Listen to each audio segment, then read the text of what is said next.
چلے اسی تنخواہ میں سے جب بندہ بڑے بیٹے کی شادی کر کے بہو بیاہ کے لے آئے تو پھر بھی کام چلتا ہے. اور جب اس بیٹے کو اللہ بچے عطا کر دے تو اسی گھر میں، اسی آنگن میں، اسی چھت کے نیچے کام چلتا ہے. تو پھر تو مان جانا کہ چلانے والا تو نہیں، چلانے والا کوئی اور ہے. پھر تو مان جا کے چلانے والا کوئی تو اس وقت جب تنخواہ تیری لگی تھی تو کہتا تھا ابا ابھی میری شادی نہ کر، میں بیوی کو کیسے کھلاؤں گا. تو وہی شخص ہے جس کی چھت کے نیچے پھر 1.5 درجن پوتے بھی پل رہے اور گزارا ان کا بھی ہو رہا ہے. تو رزق کا ذمہ کس کا ہے؟ اللہ کا، اللہ کا ذمہ. اب ہمیں پتہ ہے پہلی بات تو پریشانی اس لیے اتار دینی چاہیے کہ ذمہ ہمارا ہے ہی نہیں. اب دوسری بات یہ کہ ذمہ داری کس کی ہے؟ اللہ حکیم بھی ہے اور علیم بھی ہے. حکیم بھی ہے اور جانتا بھی ہے اور اسے پتہ بھی ہے کہ دینا کس طرح ہے. اب ہم پتہ کیا کہتے ہیں؟ کہتے ہیں وہ جو بندہ پجاروں میں بیٹھا ہے وہاں اسے نہیں بیٹھنا چاہیے تھا، اور میرا حق تھا. تجھے زیادہ پتہ ہے کہ اللہ کو؟ بول کے بتانا. کس کو پتہ زیادہ ہے؟ کیوں جی؟ تو آپ اصل ٹینشن پتہ کب لگتی ہے؟ جب بندے کہتے ہیں نہیں وہ پجاروں میری تھی، میرا حق تھا. وہ جب گزرتی ہے نا پاس سے مہران کے تو مہران والا ٹینشن بڑی لیتا ہے. حالانکہ اللہ کو زیادہ پتہ ہے کہ وہ حق. ایک بات اپنے ذہن میں یاد رکھ لیں، رٹ لیں کہ جو میرے لیے بہتر تھا میرے رب نے مجھے دے دیا. اور بات ختم ہو گئی. بس وصل اچھا ہے نہ فراق اچھا ہے، یار جس حال میں رکھے وہی حال اچھا ہے.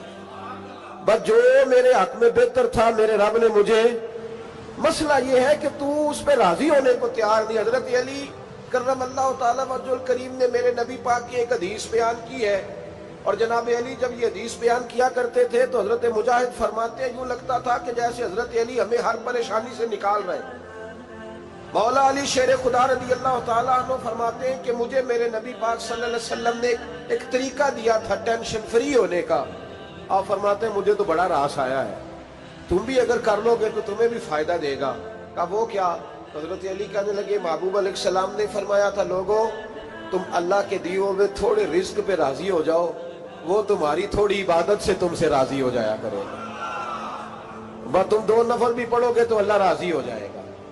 تم 1 رکوع بھی سویرے اٹھ کے پڑھو گے تو وہ راضی ہو جائے گا. وہ تمہارے 313 درود شریف سے راضی ہو جائے گا. تم اس کے دیے ہوئے تھوڑے رزق سے راضی ہو جاؤ. ٹینشن اس لیے ہوتی ہے کہ ہم راضی نہیں جو اس نے ہمیں دیا ہے.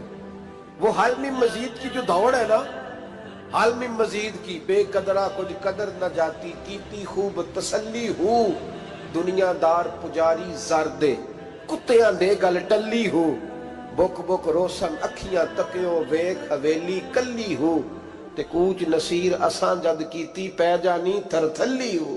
تو یاد رکھیں یہ جو ہے نا مصیبت کے مال آ کیوں نہیں رہا، وہ سامنے والا پلاٹ میرے گھر کے سامنے ہے گھر کے سامنے، پر رجسٹری میرے نام کیوں نہیں.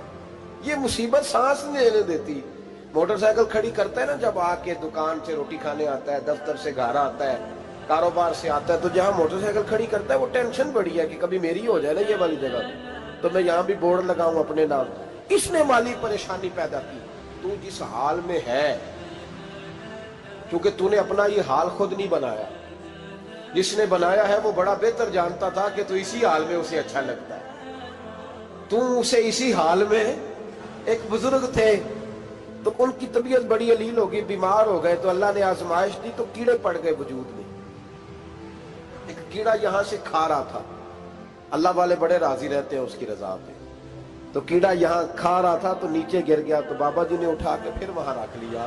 کہنے لگے جب اس نے تیری ڈیوٹی مجھے کھانے کی لگائی ہے تو میں اس بات پہ راضی ہوں، تو نیچے کیوں گرتا ہے؟ بس ٹھیک ہے کھا، جب اس نے تجھے ڈیوٹی جو تیری لگائی. سالبہ بن عبد الرحمن ایک صحابی تھے، سالبہ غالباً نبی پاک صلی اللہ علیہ وسلم کی خدمت میں آئے، کہنے لگے یا رسول اللہ صلی اللہ علیہ وسلم غربت بڑی ہے، میرے لیے دعا کریں اللہ زیادہ مال دے. تو محبوب صلی اللہ علیہ وسلم نے فرمایا تو جس حال میں اچھا ہے وہ تیرے لیے بہتر ہے، اس میں تو ہے وہی حال تیرے لیے. مشکل ہے نا یہ جواب سننا. کہتے ہیں پیر صاحب فلان جگہ سے تویز آیا، وہاں تو وارے نے آرے ہو گئے، تو آپ کے ہاں. تو میں کہتا ہوں یہ تویز دینے والا اگر تویز دے کے امیر بناتا ہے تو پہلے خود کیوں نہیں بنتا؟ یہ خود تو 150 کا تویز بیچ رہا ہے، اپنی بیچارے کی حالت یہ ہے۔ اگر اتنا ہی تویز اس کا چلتا ہوتا تو پہلے 5 جو پجارو اس کے دروازے پہ کھڑی ہو۔ عجیب چکر ہے اور عجیب جگہ لوگ الجھ گئے، سمجھتے ہی نہیں بات کو۔ یا رسول اللہ صلی اللہ علیہ وسلم دعا کر دے تو محبوب نے کیا فرمایا؟ فرمایا تو جس حال میں ہے نا وہ حال تیرے لیے بہتر ہے، اسی میں رہ۔ کہ نہیں حضور دعا کرے۔ فرمایا سال بعد تو باز آ جا۔ حضور دعا کرے۔ فرمایا تو باز آ جا۔ 2-3 دفعہ کا ضد کی، محبوب نے فرمایا جا پھر اللہ تجھے زیادہ پیسے دے گا۔ چند بکریاں خریدی، اتنی برکت ہوئی کہ بکریوں کے ریوڑ بن گئے۔ پھر کچھ بکریاں بیچ کے گائے خرید لی، ان کے بھی ریوڑ ہو۔ پھر کچھ اونٹ اونٹنیاں لے لی، ریوڑ ہی ریوڑ۔ پہلے 5 وقت مسجد میں آتے تھے، اب فجر اور عشاء رہ گئی۔ پھر مال زیادہ ہوا تو مدینے شہر میں کوئی جگہ ہی نہیں، مدینے سے باہر حویلی خریدی، پھر جمعہ ہی رہ گیا۔ جمعے کے جمعے آتے، زکوٰۃ کا حکم آیا۔ میرے نبی کریم علیہ السلام نے حضرت ابو ہریرہ کو بھیجا، فرمایا جا اسے کہہ تیری زکوٰۃ بنتی ہے 2.5%۔ 10 کروڑ روپیہ ہو تو کتنی زکوٰۃ بنتی؟ بھئی 1 کروڑ کی 2.5 لاکھ ہوئی نا، تو 10 کروڑ کی کتنی ہوئی؟ تو بڑی مصیبت ہے جب بینک سے میسج آتا ہے نا کہ 25 لاکھ نکل گیا تیرے اکاؤنٹ سے، بہت بڑی مصیبت، بڑی ٹینشن ہوتی ہے۔ ایک صاحب میرے پاس آئے، ان کی زمین اچانک مہنگی ہو گئی، اچانک پہلے کچھ 15-16 لاکھ کی ایکڑ زمین تھی، پھر وہ کروڑ کی ہو گئی۔ تو میرے پاس آئے، کہنے لگے وہ 10 کروڑ روپے بنتے ہیں تو زکوٰۃ، تو میں نے کہا آپ نے کیا کیا؟ زری زمین پہ عشر آتا ہے، اس پہ زکوٰۃ نہیں آتی، تو آپ نے کیا کیا؟ کہنے لگے وہ کچھ سوسائٹی کے رول کے مطابق میں نے فائلیں وغیرہ لے لی ہیں، اب میں نا کبھی موقع آئے گا تو ان کو بیچوں گا۔ تو میں نے کہا اب تو آپ کا یہ مال ہو گیا بزنس کا، تو اب تو اس پہ زکوٰۃ آئے گی۔ 10 کروڑ پہ جب 25 لاکھ سنا تو کہنے لگے فوراً دینی پڑتی ہے کہ تھوڑی تھوڑی سے بھی کام چل جاتا ہے؟ تو میں ان کا چہرہ دیکھنے لگا، میں نے کہا نہیں وہ تو آپ کو پتہ ہے، ویسے حضرت عمر فرمایا کرتے تھے بانٹ کے نہ دو، کوشش کرو کسی ایک کوئی دو، چلو کسی کا تو کچھ بن جائے، تو ایک کوئی دینی چاہیے۔ کہنے لگے تو مطلب یہ ایسا ہی حکم ہے؟ میں نے کہا آپ کسی اور سے تحقیق کر لیں۔ اب یہ بھائی لیتے وقت نہیں تجھے ٹینشن ہوئی کہ 15 لاکھ کا کروڑ ہو گیا، تو اس وقت کبھی تو نے کہا کہ یا اللہ، تو یہ کیسی سوچ ہے مسلمان؟ کس طرح کا اس کا؟ ہمارے ہاں جب کسی آدمی پہ حالات خراب ہوتے ہیں نا تو سب سے پہلے وہ اس طرح کرتا ہے کہ جو میں کہیں اللہ کے راستے میں دیتا ہوں پہلے اسے بند کرو۔ جس راستے تجھے آ رہا تھا پہلے تو نے وہ راستہ بلاک کیا۔ حضرت اسماء بنت ابی بکر صدیق کہتی ہیں میں حضور کو مسجد کے لیے، ادارے کے لیے، صحابہ صفہ کے لیے کچھ دے رہی تھی، تو میں نے گننا شروع کیا تو حضور مسکرانے لگے۔ حضور مسکراتے کیوں ہیں؟ تو فرمانے لگی، محبوب فرمانے لگے اسماء اللہ کے راستے میں گن گن کے نہ دیا کر، ورنہ وہ بھی تجھے گن گن کے دے گا، تو اس کے راستے میں بے حساب دے، وہ بھی تجھے بے حساب ہی عطا فرمائے۔ لیکن پہلے یہ والا پہلے دروازہ بند کرو، یہاں سے پیسے ختم ہو رہے ہیں، تو اس طرح کرنا بھائی۔ اس دفعہ سوٹ ذرا گرمیوں والے نہ خرید، لیکن جو تو اللہ کے راستے میں دے رہا ہے اسے دیتا رہے، لیکن ہم اپنا نقصان کرتے ہیں، زیادتی کرتے ہیں اپنے ساتھ۔ میں نے آپ کو پہلے بھی بتایا تھا پیار کی بولی ہے، پھر بولتا ہوں۔ ایک بڑے بڑے پیار والے دوست ہیں، ایک دفعہ مجھے کہنے لگے کہ آپ کئی دفعہ اعلان کرتے ہیں تو مجھے اچھا نہیں لگتا، اور آپ ادارہ بھی بہت زیادہ بننے والا ہے، بڑی چیزیں میں دیکھتا ہوں جو ہوں تو بڑا نظام اچھا ہو جائے، آپ دعا کریں اللہ مجھے پیسے دے تو میں بڑے سارے خرچ کروں گا اس کے راستے میں۔ تو میں نے کہا یا اللہ اسے 10 کروڑ دے، یہ 9.5 کروڑ تیرے راستے میں دے دے گا۔ تو چپ کر گیا، جس طرح آپ نہیں کر گئے سارے، چپ کر گیا وہ بھی۔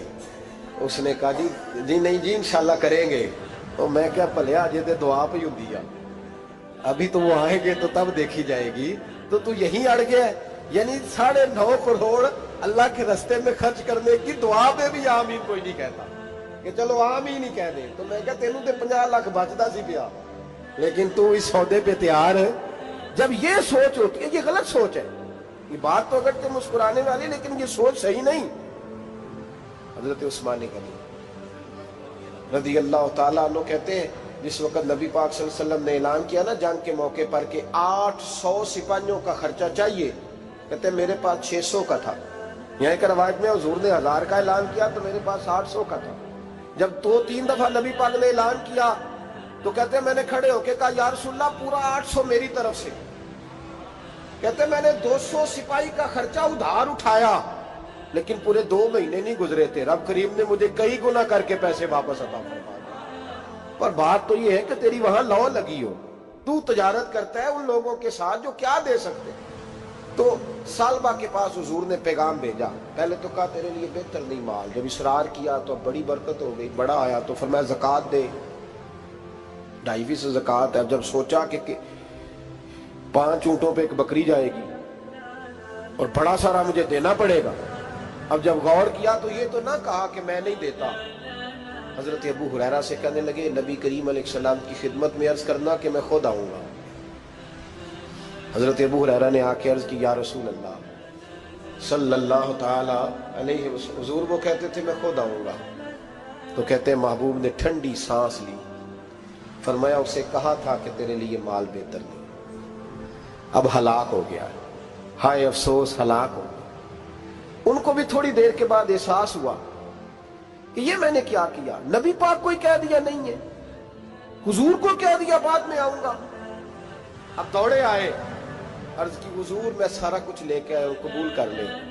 محبوب نے فرمایا گویا بلال حبشی کی خشک کھجور بھی قبول ہے، اور صہیب رومی ایک اٹی بان کی لائے تو وہ بھی قبول ہے، اور عمار بن یاسر اور مصعب بن عمیر اگر 2 دینار دے جائیں اور کوئی پرانا جوڑا کسی سپاہی کے لیے چھوڑ جائے تو وہ بھی قبول ہے، لیکن تو اپنا لاکھوں لے کے چلا جا، تیرا کوئی نہیں قبول، معاف کر دیں۔ فرمایا جا معاف کیا، پر پیسے لے کے نہ آنا۔ اگلے سال پھر آئے، بندے ہوئے ہاتھ ہیں، محبوبہ میں دولت کا کیا کروں گا، آگ لگانی ہے، قبول کر لیں۔ فرمایا تو لے جا، تیرا نہیں قبول، گرا جو ان کی نگاہ سے وہ سنبھل نہیں سکتا۔ حضور نے وصال ظاہری کیا تو جناب صدیق اکبر کے پاس آئے، لاکھوں کا مال، ابو بکر قبول کر لو، تو جناب صدیق اکبر کہنے لگے اس کا کر لو جس کا نبی نے نہیں کیا، چل جا کوئی نہیں چاہیے۔ حضرت عمر کے زمانے میں قحط پڑ گیا، بارشیں نہیں ہوتی، غلہ نہیں ملتا، حالات خراب ہے، مالی طور پہ بحران آ گیا، غربتیں، مجبوریاں، تکلیفیں، آ کے روئے، عمر میرا قبول کر لو، مجھے معافی تو مل گئی تھی نا۔ فرمایا معافی اپنی جگہ پہ، پر جس کا مصطفیٰ نے قبول نہیں کیا۔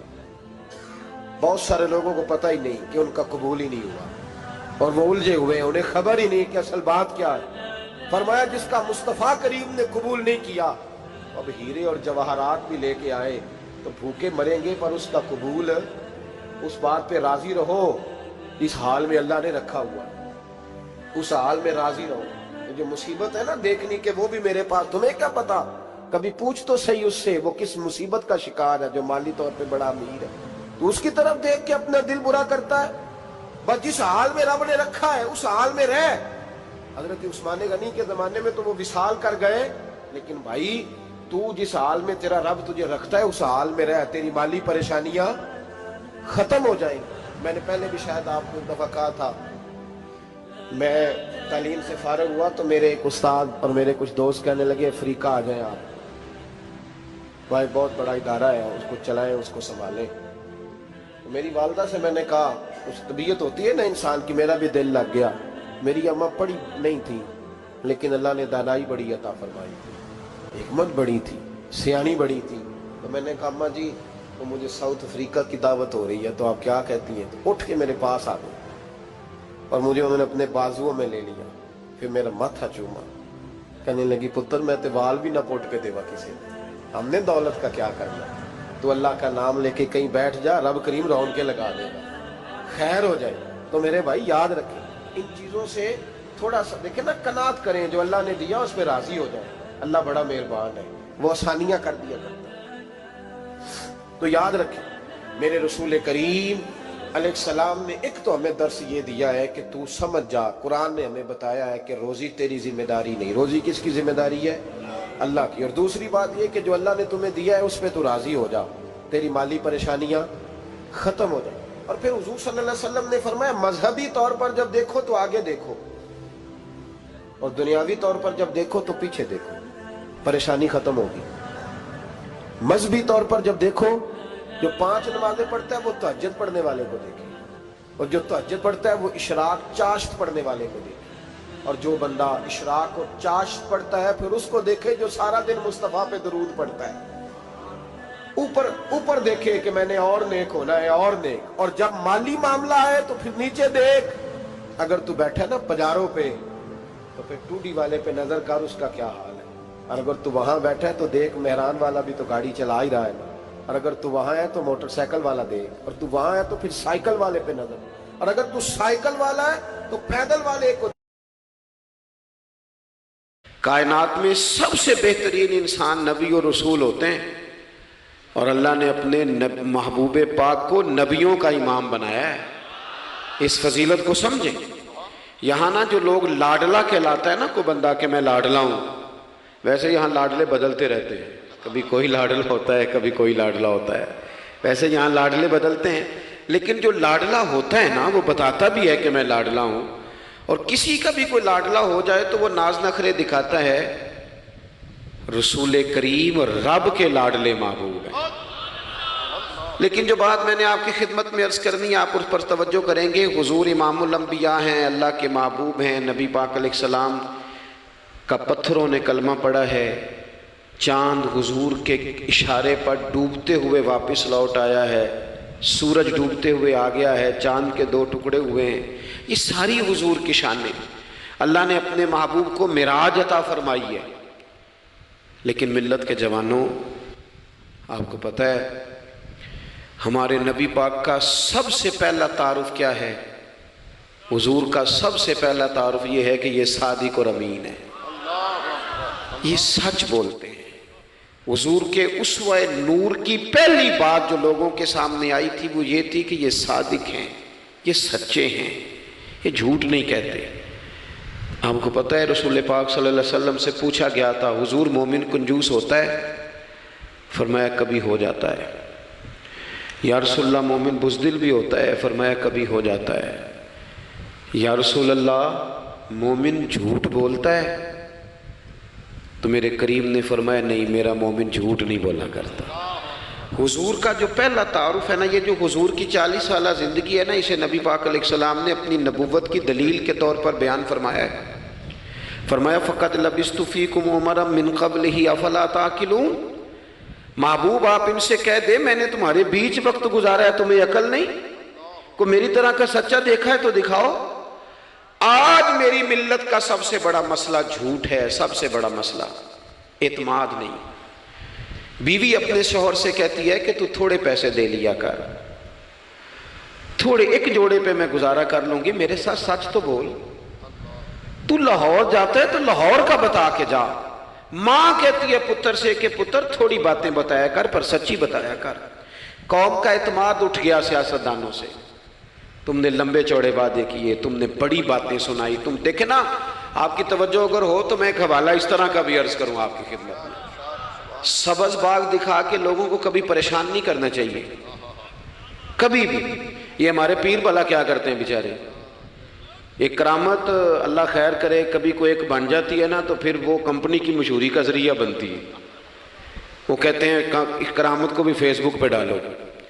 میں نا کراچی جا رہا تھا تو لاہور میں تھوڑا سا مریض ہوں، مجھے الرجی ہو جاتی ہے، زیادہ دیر بیٹھ نہیں سکتا، تو ایک کانفرنس میں مجھے شرکت کرنی تھی۔ تو ایئرپورٹ سے ہی میں نے دوستوں سے پوچھا موسم تمہارا کیسا ہے؟ کہنے لگے پیر صاحب بڑی گرمی ہے اور شدت ہے بڑی، اے سی چلا کے بھی گاڑی میں دقت ہے۔ تو میں نے کہا اچھا دعا کرتے ہیں اللہ بارش برسا دے۔ تو یہ دعا لاہور ہو رہی تھی، میں کراچی ایئرپورٹ پہ اترا تو بارش ہو رہی تھی۔ تو وہ جو مجھے لینے آئے تھے نا صاحب، وہ گاڑی میں ایک بندے کو کہہ رہے ہیں کہ وہ پیر صاحب نے لاہور آکھیا سی تو 1.5 گھنٹے جمی آ گیا ہے۔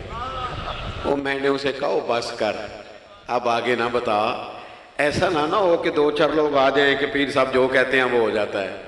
جڑے محرم راز حقیقت دے اور راز حقیقت کھول دے نہیں، جڑے محرم راز حقیقت دے اور راز حقیقت کھول دے نہیں، اے جنہ ویکھیا نہیں او کرن گلاں، جنہ ویکھ لیا او تے بول دے ہی نہیں۔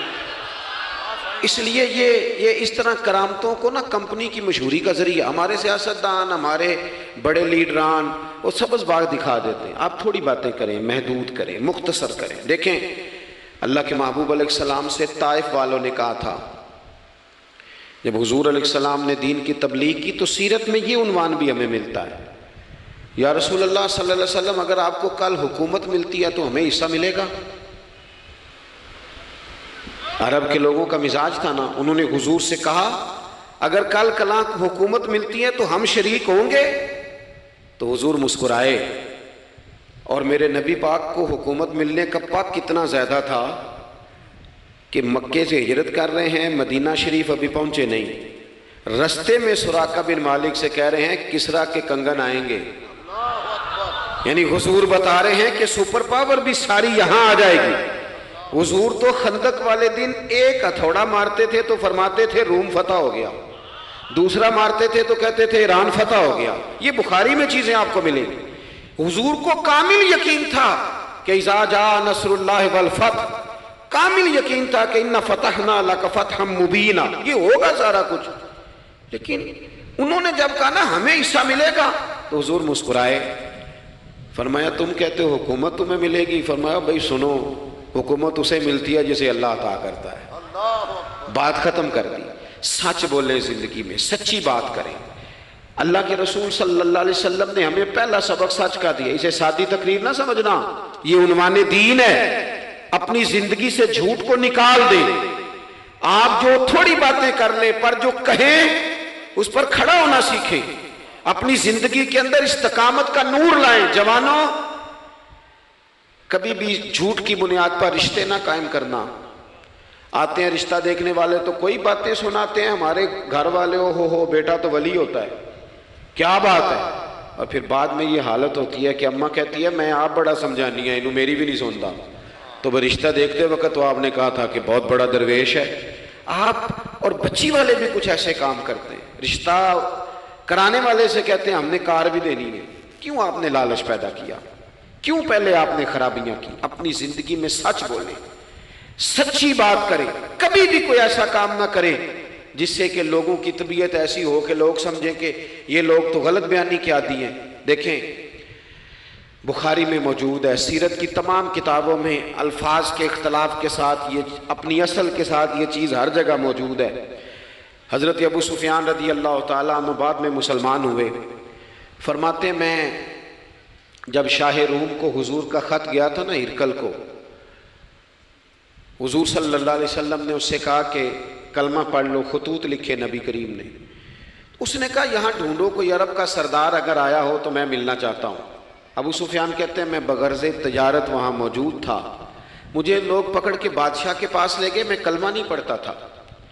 جب کوئی کسی کا مخالف ہوتا ہے تو اس نے کوئی کہانی بھی یاد کی ہوئی ہوتی ہے، ان لوگوں نے کہانی بھی یاد کی ہوئی تھی، معاذ اللہ جادوگر ہیں، شاعر ہیں، یہ کہانیاں بھی سناتے تھے۔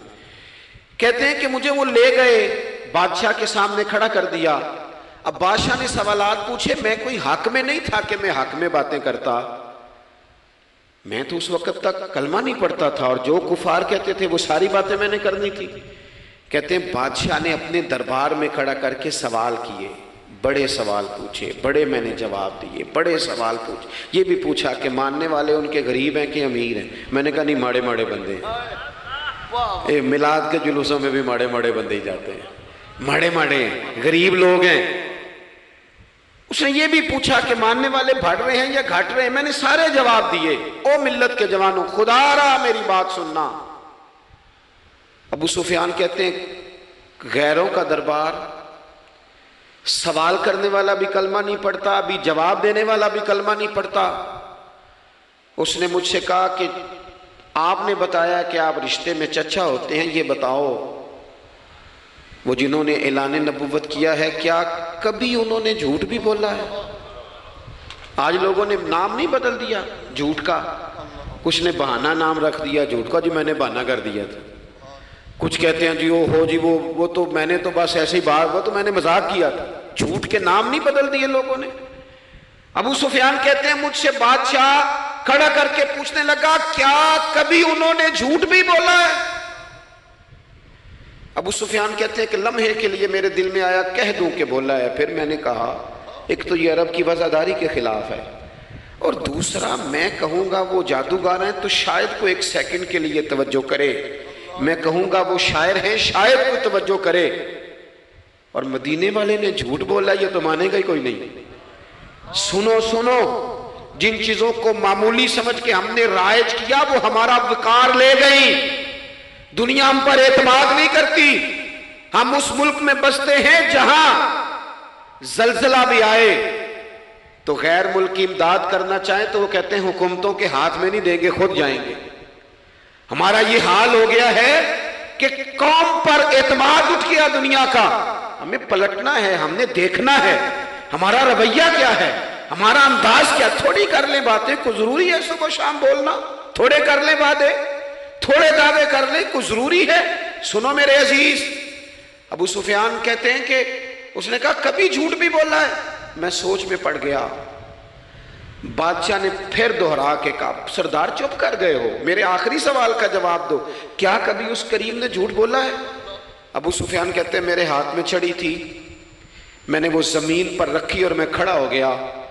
میں نے کہا سردار سن، وہ میرے رشتے میں بھتیجے ہیں، میری بڑی مخالفت ہے، میں نے ان کے خلاف جنگیں لڑی ہیں، کبھی وہ غالب آئے کبھی میں غالب آیا، آج تک میں لڑ رہا ہوں، لیکن میں ایک بات تمہیں ذمہ داری سے کہتا ہوں، میں غیر نہیں ہوں، وہ میرے بھتیجے ہیں، میں نے ان کو ماں کی گود میں بھی دیکھا ہے، دادا کے کندھوں پہ بھی دیکھا ہے، چچا کے گھر میں بھی دیکھا ہے، ختیجہ کا دولہا بنے بھی دیکھا ہے، زینب سے لے کر فاطمہ تک بیٹیوں کو گود میں کھیلتے بھی دیکھا ہے، میں نے انہیں بدر اور احد میں آتے بھی دیکھا ہے، میرے سامنے پیدا ہوئے اور میرے سامنے ان کے بالوں میں سفیدی آئی، مخالفت اپنی جگہ پر میں تمہیں یہ بات ذمہ داری سے بتاتا ہوں، اس محبوب کی زبان سے جو بھی نکلتا ہے حق اور سچ ہی نکلا کرتا ہے۔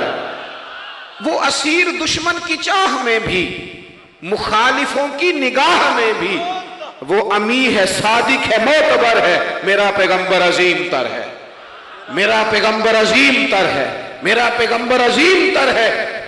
ابو سفیان کہتے ہیں میں یہ لفظ کہے تو کتنے ہی لوگ دربار میں رو پڑے، ایک سناٹا چھا گیا، کوئی صحابی نہیں وہاں، کوئی نعرہ لگانے والا نہیں، کوئی اپنا نہیں، لوگ رو پڑے۔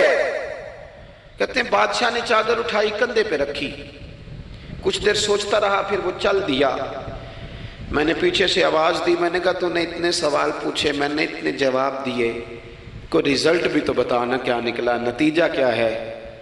تو بادشاہ نے پلٹ کے میری طرف دیکھا، کہنے لگا سردار نتیجہ تو نکل آیا نا یار، جس بندے نے بندوں سے جھوٹ نہیں بولا وہ یہ جھوٹ کیوں بولے گا کہ میں اللہ کا رسول بن کے آیا ہوں؟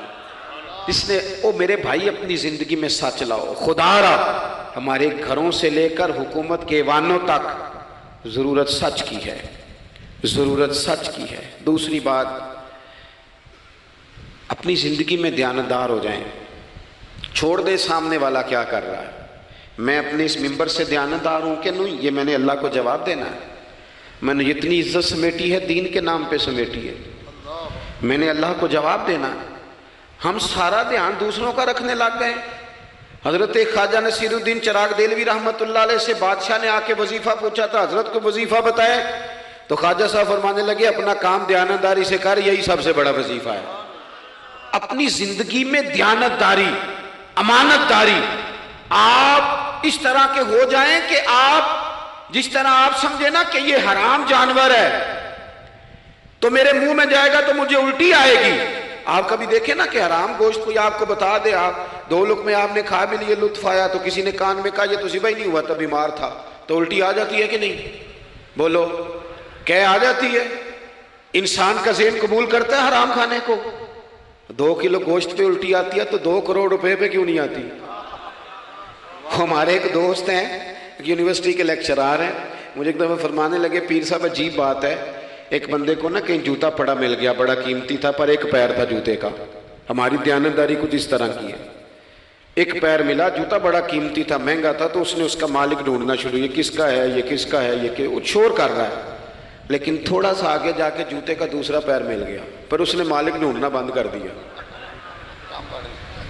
اس کو اب اس کا دوسرا پاؤں مل گیا تو اب اس نے، یعنی کئی دیانتدار بڑے دیانتدار ہیں لیکن دوسروں کے معاملے میں، اپنے معاملے میں نہیں، اپنی زندگی میں انصاف کریں۔ میں مسجد میں جمعہ پڑھاتا ہوں، میں نے ایک دن اپنے ایک مدرسے کے طالب علم سے پوچھا، بیٹا جمعرات کو میں نے پوچھا، میں نے کہا صبح جمعہ میں تقریر کیا کرنی ہے؟ کہتے میں جو فیصلہ نہیں کیتا، میں کہا تو بڑا مولوی ہے نا، میں چھوٹا میں تو جمعہ پڑھا کے شام میں فیصلہ کر لینا بھی اگلے جمعے کی بیان کرنا ہے. کیوں؟ میں چاہتا ہوں میں ممبر سے دیانتدار رہوں، میں ایک ہفتہ تیاری کروں، میں نے قوم کو اللہ رسول کا دین بتانا ہے. میرا یہ مقصد تو نہیں ہے کہ 1 گھنٹہ مجھے ملے تو میں نے کسی طریقے سے اسے پار کرنا ہے. آپ اپنے کام کے ساتھ ہمیشہ دیانت کا مظاہرہ کریں. اگر آپ دیانتدار ہو جائیں، حضرت سعید بن عامر رضی اللہ تعالیٰ عنہ کو حضرت عمر نے کہا میں آپ کو ایک صوبے کا گورنر بنانا چاہتا ہوں. رو پڑے، فرمانے لگے اس قابل نہیں ہوں. آپ کہیں مجھے بھی آپ کہہ دیں کہ فلانا عہدہ ملتا ہے تو تیار ہے ساری دنیا ہی، کون انکاری ہے اس کام سے، سب تیار بیٹھے. لیکن روتے تھے لوگ کا جناب میں کہاں کر سکتا ہوں. حضرت عمر نے لگا دیا حمص کا گورنر. کچھ مہینوں کے بعد حضرت عمر تشریف لے گئے، جا کے پوچھا کہ کیسا ہے. تو پہلے تو ایک لسٹ منگوائی حضرت عمر نے، کچھ مال آیا ہے تو مختلف صوبوں میں بانٹنا ہے، غریبوں کی لسٹ لاؤ. ان کے صوبے کی لسٹ آئی تو تیسرا نام گورنر صاحب کا تھا. وہ کہا تمہارا گورنر مسکینوں غریبوں میں؟ کہنے لگے حضرت صاحب جو لسٹ بنانے والے تھے وہ کہنے لگے اب ان کے وجود پر جو کپڑے ہیں جگہ کوئی نہیں بچی، پیوند کہاں لگانے ہیں. دامان توکل کی یہ خوبی ہے کہ اس پر پیوند لگے ہوتے ہیں پر دھبے نہیں ہوتے. پیوند لگے ہوتے ہیں پر دھبے نہیں ہوتے.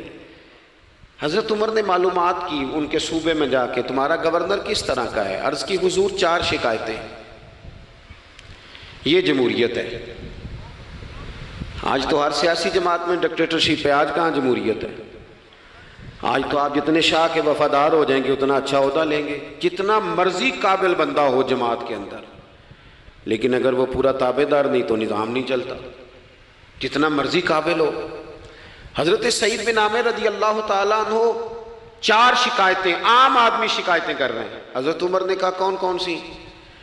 تو انہوں نے کہا جی پہلی شکایت یہ ہے کہ ہمارے گورنر، توجہ ہے میرے بھائیوں کی، انہوں نے کہا جی پہلی شکایت یہ ہے کہ گورنر صاحب صرف دن کو ملتے ہیں، انہیں رات کو بھی لوگوں سے ملنا چاہیے.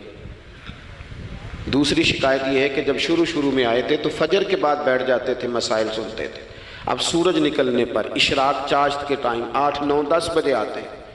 تیسری شکایت یہ ہے کہ ہفتے میں 1 دن ملتے ہی نہیں. چوتھی شکایت یہ ہے کہ کبھی کبھی ایسے رونے لگتے ہیں، بیٹھے بیٹھے بے ہوش ہو جاتے ہیں. تو آپ نے دیوانہ آدمی ہمیں دے دیا ہے. حضرت عمر فاروق رضی اللہ تعالیٰ عنہ نے حضرت سعید بن عامر کو مجمع میں پوچھا جناب آپ پبلک کے نمائندے ہیں، آپ کو سوالوں کے جواب دینے چاہیے، بتلائیے نا. اور یہ پبلک کے نمائندے صرف سیاستدان نہیں ہوتے، پیر صاحبان بھی ہوتے ہیں، مسجد کا خطیب بھی ہوتا ہے. اگر حضرت عمر سے پوچھا جا سکتا ہے کرتا کہاں سے آیا تو پیر صاحب سے بھی تو پوچھا جا سکتا ہے نا. ان کو بھی جواب دینا چاہیے، ان کو بھی بتانا چاہیے، اس لیے کہ وہی تو دعویٰ کر رہے ہیں فقر بتانے کا.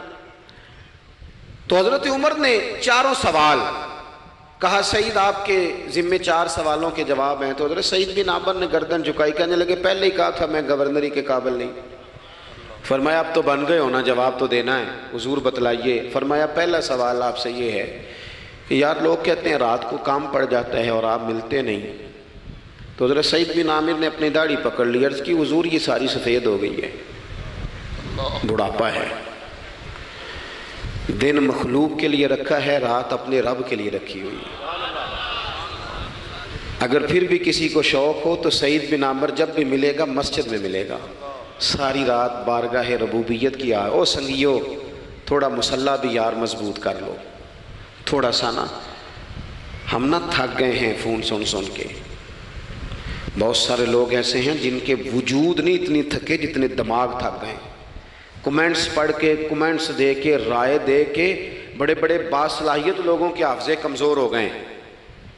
خدا را اپنی صلاحیتوں کو زنگ لگا لو گے.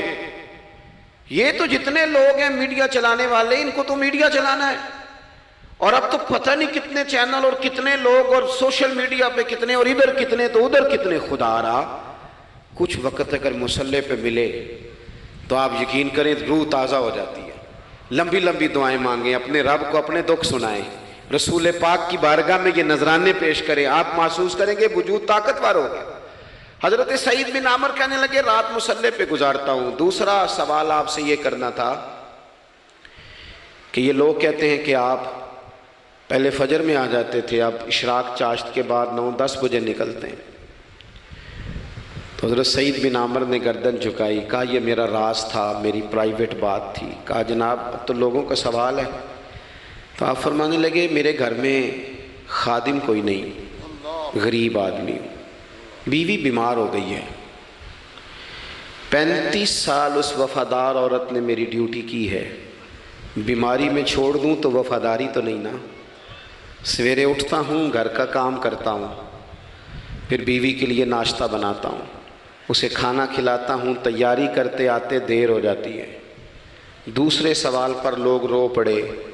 کہا تیسرا اعتراض آپ پہ یہ ہے کہ ہفتے میں ایک دن ملتے نہیں۔ تو حضرت سعید بن عامر کہنے لگے میں نے کہا تھا میرا پردہ نہ کھولا جائے، میں بڑا راضی ہوں رب کی عطاؤں پہ، میں کیوں کسی کے سامنے اپنا دکھ بیان کروں؟ گردن کو جھکا دیتا ہے خیرات کا پتھر، جہاں میں مانگنے والوں کے سر کبھی اونچے نہیں ہوتے، اور غیرت ہے بڑی چیز جہانے تگ و دو میں، پہناتی ہے یہ فقر کو تاج سردارا۔ آپ موقع دیں جی، بڑی مہربانی، چھوڑ دیں جی، تھوڑی 1 منٹ صرف جی ہمیں دیں، بولیں نہیں پیار سے جی، ناراض نہیں ہونا، آپ ہمیں موقع دیں۔ بات بھی اب تقریباً قریب ہونے کے قریب آئی۔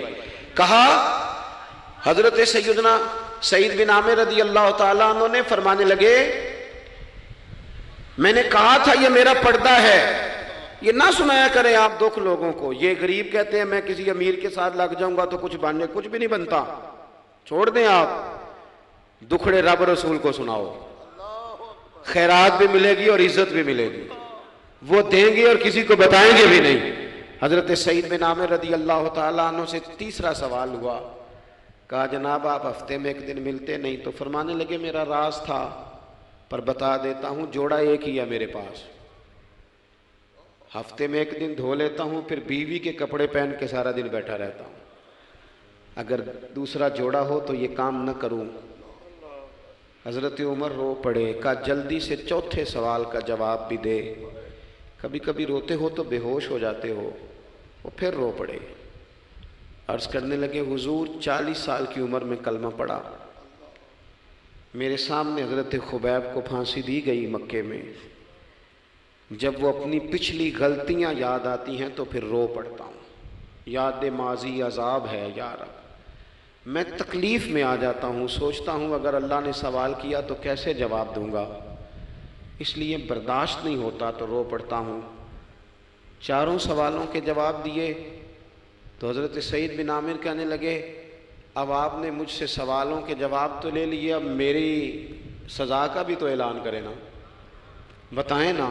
تو حضرت عمر نے ہاتھ اٹھائے اور کیا لفظ کہے، کہے اللہ میرے نبی کی امت کو اس طرح کے کچھ اور لوگ بھی عطا فرما، کچھ اپنی زندگی میں دیانتدار ہو جائیں۔ کائنات میں سب سے بہترین انسان نبی اور رسول ہوتے ہیں، اور اللہ نے اپنے محبوب پاک کو نبیوں کا امام بنایا ہے۔ اس فضیلت کو سمجھیں۔